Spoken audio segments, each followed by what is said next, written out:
আমি সোমা বলছি, সোমা মুখার্জি। এত কষ্ট হচ্ছে ভিতরে যে হসপিটালে বসে থাকতে পারছি না। আমাদের সব ডাক্তাররা সবাই খুব ডিস্টার্ব। আজকে তো ওপিডি বন্ধ রাখা হয়েছে। তোরা জানিস সমস্ত ঘটনা শুনলাম যা মানে সত্যিকারের ঘটনা, যেটা আরজি করের ভিতরের যে ডাক্তার তারা তাদের বন্ধু বান্ধব মারফত এটা ছড়িয়ে মানে এসছে আমাদের কাছে। অ্যাকচুয়ালি যেটা ঘটেছে সেটা হচ্ছে, আমি শুনে তো মানে বিশ্বাস করতেও নিজেকে কেমন লাগছে রে। প্রত্যেকটা আমাদের ওয়েস্ট বেঙ্গলের প্রত্যেকটা মেডিকেল কলেজে, বিশেষ করে কলকাতার সরকারি মেডিকেল কলেজগুলোর প্রিন্সিপালরা, ডিপার্টমেন্টাল হেডরা, প্রিন্সিপালরা বিশেষ করে, তারা পাশ করানোর জন্য স্টুডেন্টদের কাছে রীতিমতো টাকা নেয়।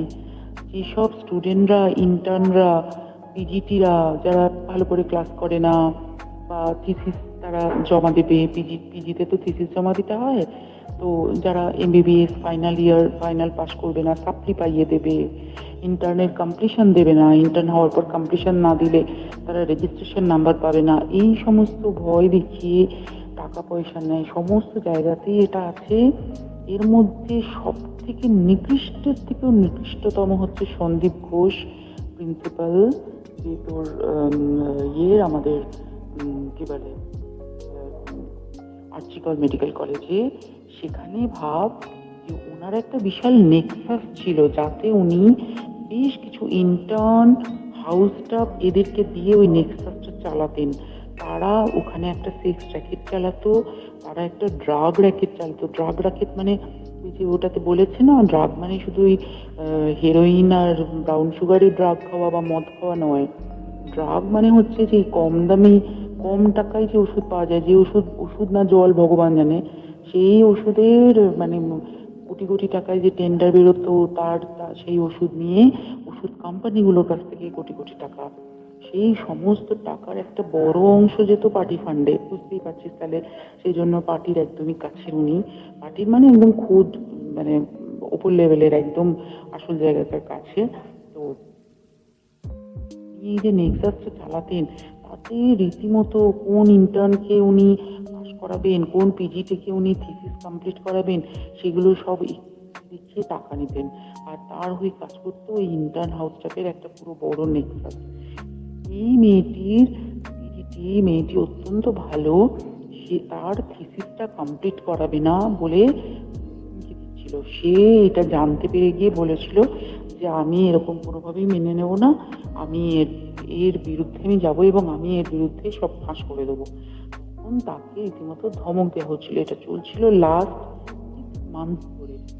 মাস ধরে তাকে হুমকি দেওয়া, মানে বেশি বেশি প্রথমের দিকে কি করছিল, অত্যাচার করছিল। মানে কিরকম, বেশি বেশি করে নাইট ডিউটি দিচ্ছে, at a stress 36 our duty, বেশি বেশি করে নাইট, বেশি বেশি করে খাটানো। এবং এগুলো সব জানে ডিপার্টমেন্টাল হেড, যে ডিপার্টমেন্টাল হেড সেও জানে, সিনিয়র পিজিটিরা সবাই জানে।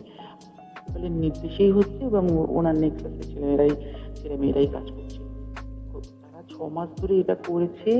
তারপরেও যখন ওকে আটকাতে পারেনি, তখন কি করেছে, ওই দিনকে ওরা ঠিক করেছে, যে দিনটাতে এই ঘটনাটা ঘটেছে সেদিন কতখানি প্ল্যান্ড এবং গট আপ গেম দেখ।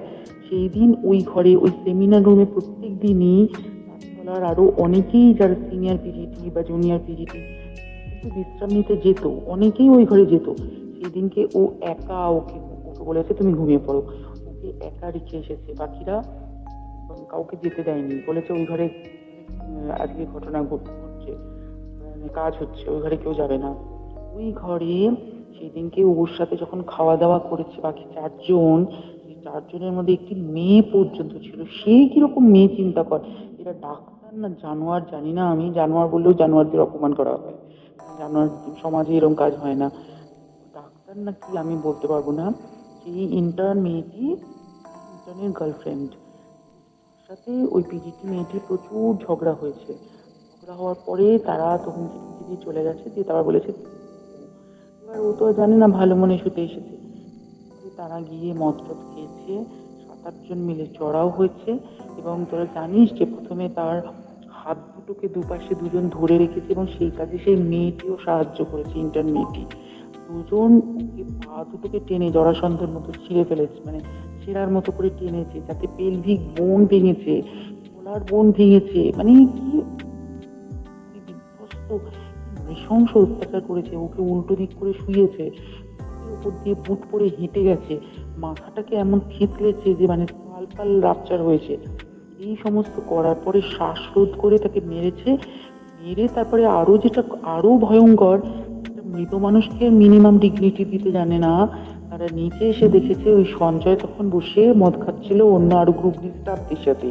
সঞ্জয় ছেলের সাথে পা কাটা সঞ্জয় বলতো ওরা, ওকে বলে ফল গাই, মানে ওর একটু ওইসব আলুর দোষ আছে, ও যত্রতত্র যখন তখন প্রস্টিটিউট এলাকায় যায়। এবার দেখেছে যে একে দিয়ে যদি একটা রেপ করিয়ে দিতে পারি তাহলে ঘটনার মোড়টা অন্যদিকে ঘুরে যাবে। এইবার ওকে বলেছে যা, সেমিনার রুমে তোর জন্য রেখে এসছি, যা তুই এবার গিয়ে কাজ করে দিয়ে আয়। ও এসে ওই ডেড বডিকে রেপ করেছে যাতে তার ভ্যাজাইনাতে সিমেন্ট পাও। তো এবার এই হচ্ছে, প্লিজ আমি নাম করে ফেললাম সব কিছুই, আমি যে নামগুলো পাঠিয়েছি এই সব ডাক্তাররা, এরা সব জড়িত জানিস। কেউ কোনো প্রমাণ নেই, প্রমাণ লোপাটের জন্য সেদিনকে ওই ইন্টার্ন এবং ডাক্তাররা যে ওইখানের বাথরুমটাতে হাত পা ধুয়েছে, রক্ত ধুয়েছে, সেইটাকে তাড়াতাড়ি প্রমাণ লোপাটের জন্য ওই দেওয়ালকে ভেঙে দিয়ে তার মানে ওই বাথরুমের জায়গাটাকেই ভাঙতে হচ্ছে ওদের, ওখানে নাকি ওরা রুম বানাবে। খবরে আর বেশি বলতে পারছি না, মানে তোরা তো সবাই প্রোটেস্ট